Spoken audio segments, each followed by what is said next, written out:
또 지금 우리 고려가 보유하고 있는 수군은 신사년 일본 정벌 당시 해전에 미숙하기 그지없던 몽고병이나 한병과는 비교가 되지 않는 강병입니다. 순풍을 타고 가면 두 섬은 일거에 요주를 낼 수 있습니다 하고 고려사에 적고 있습니다. 신사년의 일본 정벌은 1281년경에 치러진 여몽연합군에 의한 2차 일본 공격을 말하는 것입니다.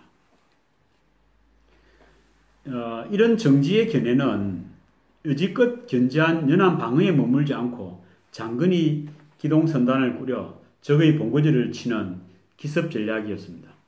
조정은 찬반 양용으로 나누어 결론을 내지 못했습니다. 그런데 정지의 강경 대응론이 제기된 이듬해 1388년에 여름부터 가을에 이르기까지 왜구가 고려에 침발한 사태가 또다시 일어났습니다. 당시 왜구들은 양광도, 전라도, 교주도 등 세계도의 곳곳에 침입하여 온갖 노략질과 살인, 방화 등 온갖 만행을 저질렀습니다. 그 무렵 고려는 매우 중대한 대외 정벌 사업을 추진하고 있었는데 1388년 5월 펼쳐진 요동 공격 작전이었습니다.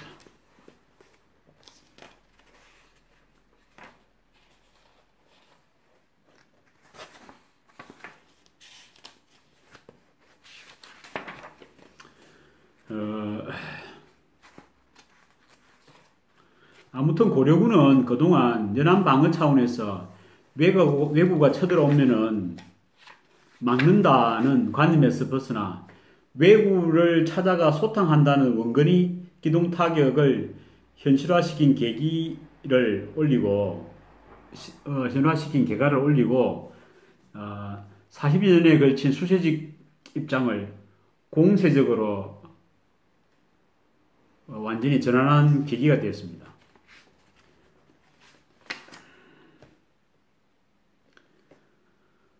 고려조정은 위화도 회군을 계기로 일파만파의 혼란에 휩싸였습니다. 그런 가운데 고려는 다시금 외부 때의 대규모 침입을 맞아 다시 국방 문제로 눈길을 돌릴 수밖에 없었는데요. 그 결과 정지가 제안했던 대마도 등지의 본거지 소탕은 적극적으로 검토하기 이르는데 그러한 한편 우선 각지를 돌아다니며 나라의 경제를 송두리째 유린하는 외부의 토벌 작전에 정지를 양광, 전라, 경상도 지휘사로 삼아 대대적인 속탄 작전을 펼치게 하는 등 비상한 관심을 쏟았습니다.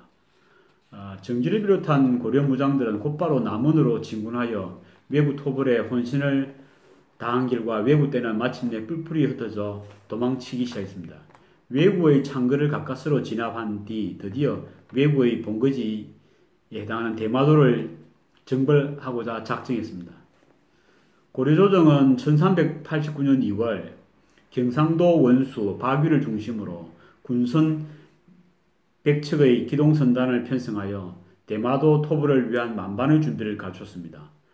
고려군이 대마도를 정벌하기 위해 2월 무렵 한반도의 남해 해상풍은 대체로 북서풍 또는 북풍이 탁월하고 풍속은 11노트 정도라고 한국 근해 해상지 이서구 저 책에서 밝히고 있습니다. 공격선단의 편제가 끝나고 기동선단은 곧바로 대마도 해역으로 출격하였습니다. 고려 정벌선단은 대마도 해역에 정박하고 있던 약 300척에 달하는 외구의 전투용 선박을 발견하고 무차별로 화공을 펼쳐 모조리 불태웠습니다.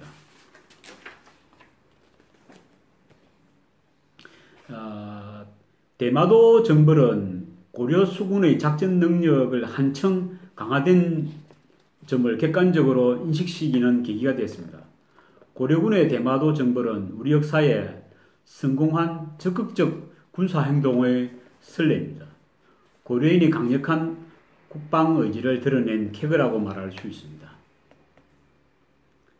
그런데 한 가지 짚고 넘어가야 할 점이 있다면 대마도 정벌 전쟁 있기 전에 위화도 해군이 있었던 점입니다. 만일 위화도 해군이 일어나지 않고 지상군이 고스란히 요동 정벌에 투입되었다면 대마도 정벌은 가능했을까요? 확연키는 어렵지만 위화도 해군이 없었다면 이듬해 해에 대마도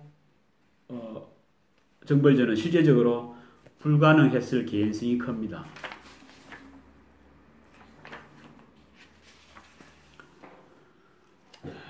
왜구에 대한 자신감의 표현은 정도전의 삼봉집, 공양왕이 올린 상소문에 잘 나타나 있는데 그 내용을 보면 지금 안으로는 직분에 따라 임무를 충실하고 서민들은 성실히 생업에 종사하고 있으며 밖으로는 중국의 평화를 가져왔고 섬 오랑캐가 굴복했으니 어지러움이 어디로부터 나오겠습니까? 하고 있습니다. 이승계와 정도전 등의 급진개혁파들이 요동 정벌을 접어둔 것은 민족사의 또 다른 안타까움도 관가할 수 없는 문제이지만 그럼에도 불구하고 성공적으로 펼친 대마도 정벌전은 위화도 해군만큼이나 민족사적으로 커다란 의미를 지닌다고 할 수 있겠습니다.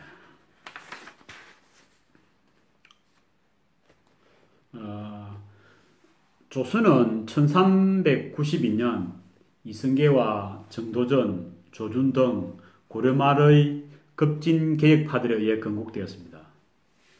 조선의 건국 과정에서 크나큰 활약과 업적을 남긴 인물로 정도전을 들 수 있는데 정도전은 한때 모계에 노비의 피가 흐른다고 해서 조정의 여러 인물들로부터 따돌림과 비아냥을 받던 인물이었습니다. 하지만 정도전은 나라를 올곧게 추스르고자 진실로 고민했으며 그 결과로 이승계가 혁명 대열에 포섭됐다는 견해가 상당히 설득력을 가지고 있습니다. 조선의 건국 실세들이 그렇게 실용성을 추구하였던 것은 당시 상황이 여전히 격동기였기 때문으로 여겨집니다. 북에서는 명나라가 들어섰으나 남아있는 여진 세력의 발효가 우려됐고 남쪽에서는 여전히 극성스러운 매국의 창궐이 우려되었던 것입니다. 건국 군주인 이승계가 가장 괴롭게 한 것이 바로 외구 문제였습니다. 이승계는 나라의 걱정거리로서 외구보다 더한 것이 없다고 말했을 정도입니다. 이승계는 북방의 여진 세력은 새로 등장한 명나라 때문에 크게 발휘하지 않을 것이므로 크나큰 환난은 남방의 외부 세력 때문에 빚어진 것으로 여겼던 모양입니다. 더불어 더욱이 외구가 드러낸 그동안의 친밀 양상은 비교적 지속적이었던 것에 비해 북방 민족에 의한 남침은 여러 시대를 달리하여 간헐적이었던 것을 주목할 필요가 있습니다. 따라서 줄곧 쳐들어오는 외구의 침략 문제가 먼저 해결해야 할 과제로 비추어졌으면 당연한 것입니다. 일본은 그동안 남북조로 나뉘어 피가 튀는 혈전을 거듭하다가 공교롭게도 조선이 건국됐던 해인 1392년에 남북조가 하나로 합쳐졌습니다. 일본사에는 이를 두고 남북조 합일이라고 쓰고 있는데요. 일본 전국을 붉게 물들인 장기간의 내란이 종식되고 일본도 바야흐로 새 시대를 구가하게 되었던 것입니다. 당시 일본의 정세 변화를 볼 때 이승계가 나라의 걱정거리로 여겼던 외구 문제는 제대로 짚은 문제의식이었다고 할 수 있습니다. 조선조에 들어 일본에 대한 관점이 우호적인 교린에 멈추지 않았습니다. 조선 건국 군주인 이승계는 무엇보다 전장에서 외구를 토벌을 하는데 열정을 불사른 인물이었거든요. 이승계는 외구에 대한 진압 의지를 몇 가지 요약해 보면 다음과 같습니다. 첫째, 해상 방어 대책의 충실하요. 둘째는 외교적 노력. 셋째가 유화책이었습니다. 따라서 조선조정은 태조 즉위년에 일찌감치 성녀인 각태를 통신사로 보내 우선 당시 일본 실세들에게 조선의 건국 주체 세력이 지닌 뜻을 전달하도록 했습니다. 통신사를 보낸 데에는 일본 조정의 정세를 파악하고자 하는 의도도 담겨 있었다고 봐야 됩니다. 이에 대해 일본 왕실은 일본 국왕사를 조선에 보내 조선에 취한 외교 조치에 걸맞는 선린적 외교를 유지하고자 했습니다. 이처럼 초기의 외인들에 대해 상당히 유화적인 외교 정책을 펼쳤던 것이죠. 조선이 건국 초기부터 유지한 대외구 유화책은 시간이 갈수록 외구들의 준동으로 무색해졌습니다. 조선이 건국된 이듬해인 1393년 3월에 고량만, 지금의 충남 보령입니다. 도량만에 왜구들이 침입하여 대담하게도 조선의 군선 세척을 빼앗아 달아나는 사태가 벌어졌습니다. 이후 조선 조정은 점점 늘어난 왜구의 출몰로 무척이나 고심을 했는데요. 왜구들은 그 이듬해 1394년에 경상도와 전라도에 각각 쳐들어왔고 1396년에 태조 5년에 8월 9일에는 120척의 왜구 선단이 경상도 동래, 기장, 동평성을 함락하고 약탈을 자행했습니다. 뿐만 아니라 조선 수군의 군선 16척이 빼앗겨 달아나는 등 그 약탈 수준은 가히 정규전 못지않는 상황이라 할 수 있습니다. 왜구들은 같은 해 8월 18일 경상도에 다시 또 쳐들어와 통진포의 군선 9척을 또다시 뺏어갔습니다. 아마도 왜구들이 아예 조선 수군의 군선을 빼앗을 목적으로 바꾼 듯 했습니다. 왜구들이 같은 해 8월 23일에 영예성을 들이쳤고 11월에는 무려 5회에 걸쳐 약탈을 자행했습니다. 조선군은 발빠르게 맞서 왜구를 격퇴하고자 애썼지만 각 해안 지역에 수시로 예기치 않게 거듭 출몰하는 왜구들을 즉각 퇴치하는 것은 결코 쉬운 일은 아니었습니다. 이 대목에서 정지가 주장한 적극적인 대외구 정책이 받아들여졌다면 하는 그런 생각이 듭니다. 결국 근본적인 대책을 세워야 한다는 데 의견을 일치를 본 조선은 마침내 고려 말에 했던 것처럼 왜구의 본거지인 대마도를 정벌하기로 하고 다음과 같은 정벌 계획을 수립했습니다. 당시 정벌 선단의 규모는 정확하게 기록되지 않으나 5도의 병선을 모아서 추진했다는 내용을 보아 고려 말의 박이가 대마도를 칠 때 동원한 선단의 규모와 비슷하리라 짐작할 뿐입니다. 그런데 어찌된 일인지 조선의 대마도 정벌 계획이 막 추진되던 무렵 영해의 축산도에 정박 중이던 왜구의 배 60여 척이 투항하는 일이 생겼습니다. 혹시 대마도 정벌 계획이 누설되기라도 했던 것일까? 분명치는 않지만 조선의 강경한 대마도 정벌 계획을 감지한 왜구들이 급작스레 그 침략의 야욕을 은폐시키는 차원에서 투항하기 시작했던 걸로 봐집니다. 조선 조정은 그와 같은 왜구들의 투항 사례를 접하고 흔쾌히 받아들였습니다.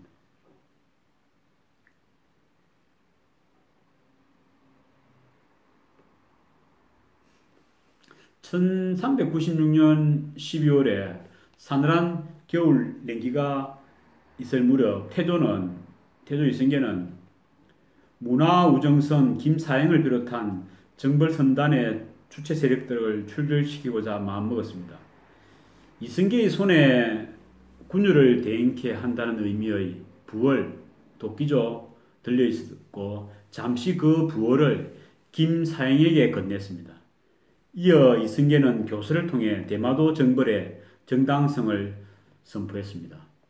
태조실록에 실린 그 기록을 한번 읽어보겠습니다.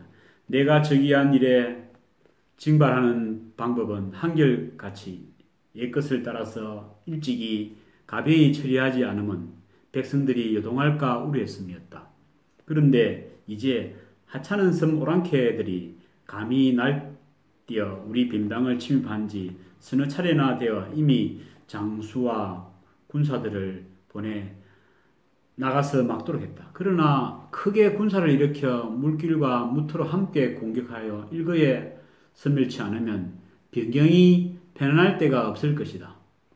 부어를 주어 한결같이 도열시켜 돋게 하고 널리 망료를 두어 그 위험을 무겁게 하도록 하노라. 그러므로 제장들은 무조건 명령을 받들 것이요 도적은 소문만 듣고 간담이 떨어질 것이로다 하고 기록하고 있습니다. 일지 외구의 토벌의 위험을 남긴 이승계는 분명한 내구 토벌 의지를 만천하에 뚜렷이 밝힌 셈입니다. 그런데 어찌된 일인지 그 후 정벌선단에 관한 기록이 전혀 보이지 않습니다. 혹시 중간에 정벌선단이 뱃머리를 돌리라도 한 것일까? 여기서 다시 검토해 볼 점은 외구의 투항 사례다. 조선의 강력한 토벌 정책이 실현화되면서 일부의 왜구들이 줄줄이 항복한 점은 아무래도 정벌선단의 토벌 사실을 의문 속에 휘말리게 하기에 넉넉하다. 그런데 김사영을 중심으로 한 정벌선단이 귀환할 때 태조가 친히 흥의문 밖까지 마중 나가 그들의 노고를 위로했다고 하니 우리의 의문은 더 깊어지기만 한다. 대마도 외구 정벌 과정의 노고를 위로한 것일까?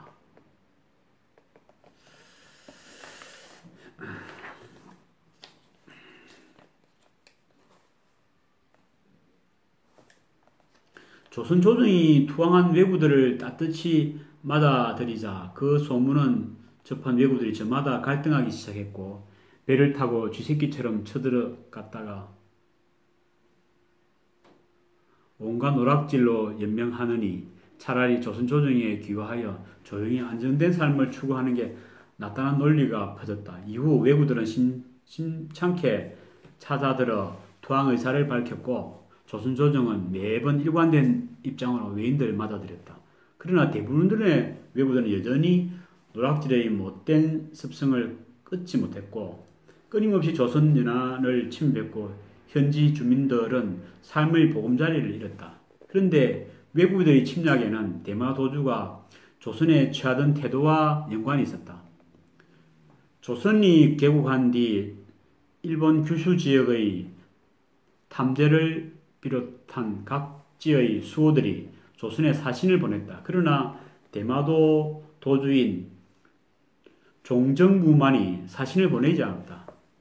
비우호적인 대마도주의 태도는 7년간 지속되다가 1398년 태조 7년 1월에 대마도 사신이 조선의 조화에 참여하여 조화는 궁중 내의 의전 행사에 참여했다.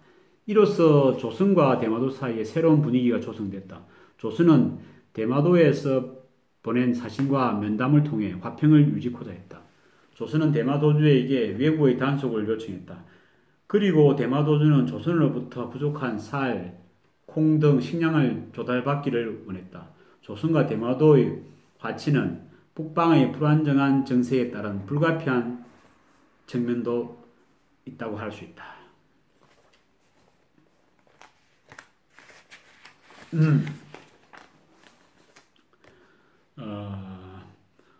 조선 조정은 북방의 정세 변화를 예의주시하면서 분쟁 발생에 민감하게 대응했다. 따라서 남방의 외인 대책은 전략적으로 군사력 양군 사태를 초래하는 범위 내에서 가능한 것이었다.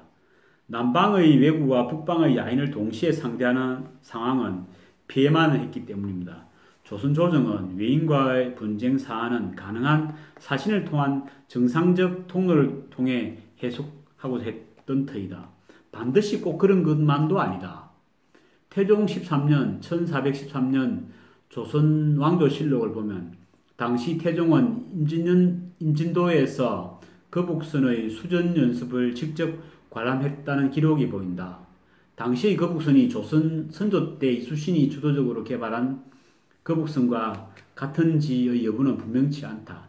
조선 초기에 이미 거북선이 존재했고 그에 따른 수군 훈련이 있었다는 점을 주목할 만한 대목이다. 더욱이 그 후 1415년 좌대원 탁신이 국방 강화의 건의서를 통해 거북선을 전성지구라고 해상 방어 수단임을 역설하기까지 했다.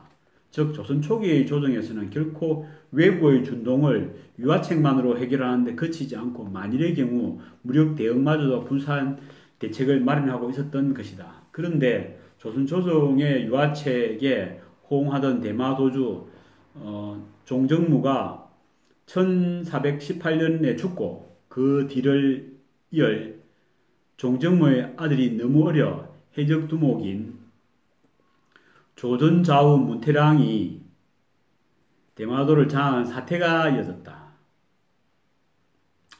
게다가 대마도에 기근이 발생하여 막상 먹고 살 식량이 바닥날 정도로 생활이 몹시 어려워졌다고 합니다. 따라서 조선조정은 당시 등장한 내구대의 기승으로 고심하기 시작했습니다. 대마도주의 죽음은 대마도민을 통제할 수단이 없어졌기 때문입니다. 그동안 유지해온 평화관계를 회복할 다른 방도를 찾기 위해 부심했지만 무력 도발로 일관하는 외부들을 평화적으로 제어하기란 사실상 불가능했습니다. 조선 조정은 다시 한번 대마도를 정벌한다는 계획을 수립하기에 이르렀습니다.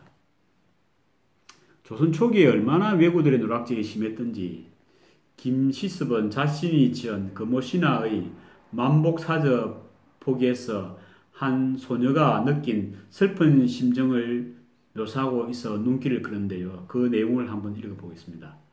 나라에서 변방을 제대로 방어하지 못하고 왜구들이 해마다 침입하여 밤낮으로 싸움이 벌어지므로 봉화불이 그치지 아니하고 백성들의 살림집은 불타거나 약탈을 당하여 폐가가 되다시피 하고 사람들은 노략질을 당하여 사방으로 흩어져서 일가 친척과 집안의 노비들까지도 서로 헤어지게 되었습니다. 라고 하고 있으니 그 피해가 어느 정도인지 알 수 있습니다. 그런 가운데 1419년 세종원년 5월 13일 상왕인 태종과 세종은 한강 상류로 나갔습니다. 그날 화포 발사가 예정되었기 때문입니다. 두 왕이 장렬하는 화염과 함께 국방력 강화의 소중함을 깨닫는 순간이었습니다. 그런데 바로 그때 급박한 보고가 날아들었습니다. 황해도 연평곳에 왜구들이 38척의 배를 타고 들이닥쳐 노략질하느라 정신을 못 차린다는 소식이었습니다. 태종과 세종은 곧바로 황궁하여 긴급 회의를 소집했습니다. 태종은 회의를 주재하며 강력한 왜구 경멸을 역설했고 조정은 바로 다음 날인 1419년 5월 14일기에 다음과 같은 지휘체계로 대마도 공격하기로 결정을 내렸습니다. 중군 3군 또 절제사 이종무, 중군 절제사 우박, 이숙묘 황상, 좌군도 절제사 유섭, 좌군 절제사 박초 박실, 우군도 절제사 이지실, 우군 절제사 김을화 이순몽, 당시 정벌 선단이 동원한 군성과 휴대한 군수 보건 물자의 개항은 다음과 같습니다. 경기도 10척, 충청도 32척, 전라도 59척, 경상도 126척, 도합 227척이었습니다. 병력은 17,285명, 군량은 65일치였습니다.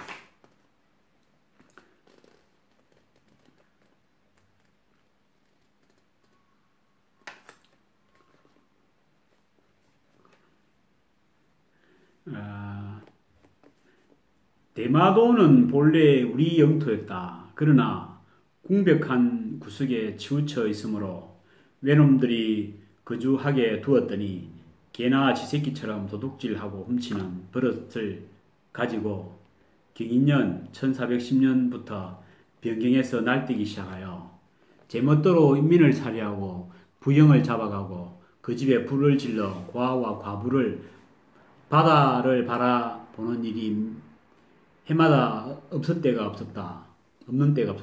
그 음흉하고 탐욕스러운 버릇은 더욱 방자하기 그지없다.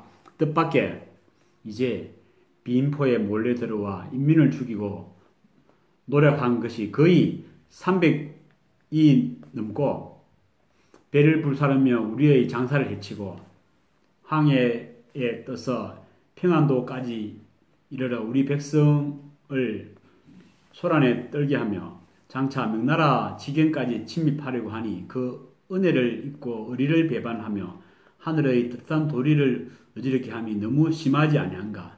이제 왜구가 탐욕스럽고 악독한 행동을 제멋대로 하고 무백성을 학살하며 천벌을 자청해도 오히려 이를 용납하고 참으며 토벌하지 않는다면 어떻게 이 나라 사람이 있다고 할 수 있겠는가. 지금 한창 농사철을 맞아 장수를 보내 출병하여 그 죄를 바로 잡으려 하니 부득한 일이다. 태종의 얘기입니다. 본래 왕권 강화를 위해 정변을 일으킨 태종이었지만 그의 대마도 정벌 의지는 불가피한 군사 정책이었습니다. 태종 스스로 한창 농사철을 맞아 출병하기는 무리가 있음을 알면서도 왜구의 노략질에 따라 국가 경제의 파탄과 백성의 피해를 더 이상 지켜볼 수 없었기 때문입니다. 태종의 강력한 후원과 지시에 따른 대마도 정벌은 1419년 6월 17일에 정식으로 실행되었습니다. 당시 삼군도 철제사이던 이종무는 정벌군을 잃고 거제도를 출발하여 대마도 원정의 장정에 올랐습니다. 하지만 그 세계에 불어오는 역풍 탓에 이틀을 지체하다 6월 19일 10척의 척후선을 앞세우고 주원방포를 출발하여 대마도로 향했습니다. 척후 선단은 20일 오시 11시 무렵에 대마도 천모만 전방 해상에 이르렀을 때 당시 외인들은 자기네 편으로 착각하고 술과 고기를 마련한 환영잔치를 베풀어 맞이하려 했다는 웃지 못할 일화도 전해집니다.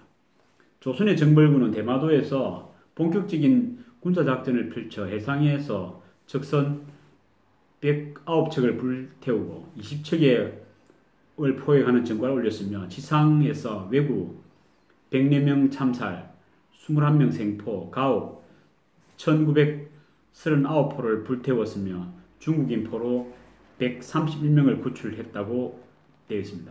그러나 세종실록 기록에 유정현이 보고한 내용에 따르면 대마도 정벌작전으로 전사한 조선군은 180명이고 기록에 보면 조선군의 대마도 정벌 과정에서 구출한 요동, 절강, 광동 등지의 한족은 최종적으로 142명에 달했다고 적혀 있습니다. 그렇다면 조선군의 대마도 정벌의 인적 손실면을 비교할 때 결코 월등한 성전으로 평가하는 것은 좀 곤란한 듯합니다. 당시 왜구들은 섬의 곳곳에 숨어들어 순순히 항복하지 않았습니다. 따라서 조선 정벌군은 본격적인 삼육전을 꾀하여 좌군 절제사인 박실의 부대를 대마도 니로군에 깊숙이 투입시켰습니다. 그러나 지형지세를 꿰뚫고 있던 왜구들은 도리어 역공을 해왔고 조선군은 왜구의 기습으로 100여 명의 전사하는 등 적잖은 피해를 입고 말았습니다. 왜구들보다 전력면에서 앞선다는 과신과 승리감에 젖은 섣부른 방심이 부른 어처구니 없는 화근이었습니다. 이종무는 뜻밖의 전투 상황을 보고받고 훈내곳 지역에 정박해 있던 우군을 투입하여 좌군을 돕게 했습니다. 이어 우군 절제사 이순몽과 백마사 김효성의 우군이 격전을 벌여 좌군은 적군의 포위망을 벗어날 수 있습니다.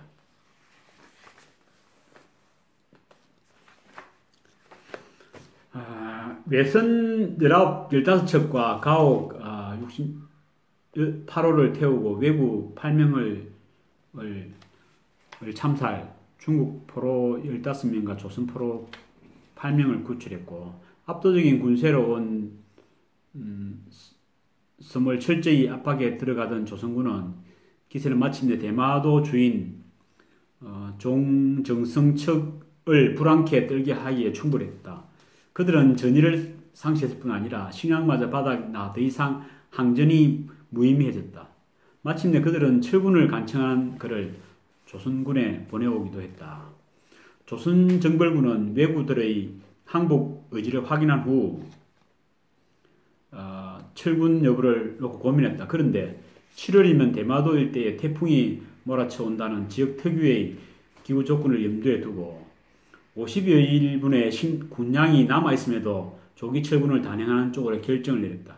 그리하여 이 종무를 비롯한 대마도 정벌선단은 1419년 7월 3일을 기해 작전을 종료했고 바로 그날 그 제도로 되돌아옴으로써 역사적인 대마도 정벌을 마감했습니다.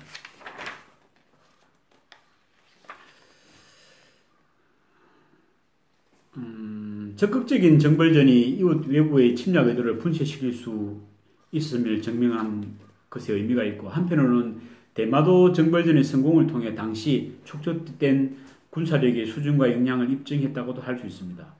북방의 여진 세력이 여전히 위협적인 가운데 엄청난 군성과 병력을 남방으로 돌릴 수 있었던 점은 당시의 전투 역량이 상당한 수준에 올랐음을 보여주는 것입니다. 또한 대마도 정벌의 성공적인 마감으로 남방의 왜구 문제를 접어두고 북방의 경비 강화에 치중할 수 있게 된 점도 주목할 만한 것입니다. 그러나 대마도 정벌에 몇 가지 문제점도 있습니다. 무엇보다도 대마도의 기상정보 수집이 미흡했다는 점을 들 수 있습니다. 현대전이든 과거 전쟁이든 이 기상정보는 정말 중요한 것 같습니다. 65일간의 군량을 지니고 대마도로 향했음에도 태풍과 풍랑을 이유로 무려 50일간의 군량을 그대로 가지고 복귀한 점은 사전 준비가 너무 소홀했다고 볼 수 있는 부분입니다.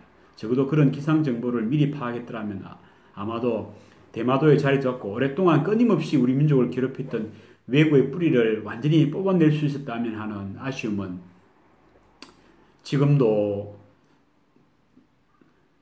역사 왜곡하는 일본을 봤을 때 아쉬운 점이 큽니다. 다음으로 상륙전 과정에서 전술적 미숙을 지적할 수 없습니다. 물론 정벌선단의 편성과 행선이 태종의 적극적이고 급속한 지시에 따라 구축되긴 했지만 그동안 조선군의 훈련이 태조 때부터 육지전 위주로 진법 훈련 체계였다는 점에서도 문제가 있었습니다. 만일 대마도 정벌선단을 편제하면서 수군 훈련할 수 있는 시간을 확보하여 상륙전에 따라 전술을 보완했거나 강화시켰다면 대마도 정벌의 결과가 달라졌습니다.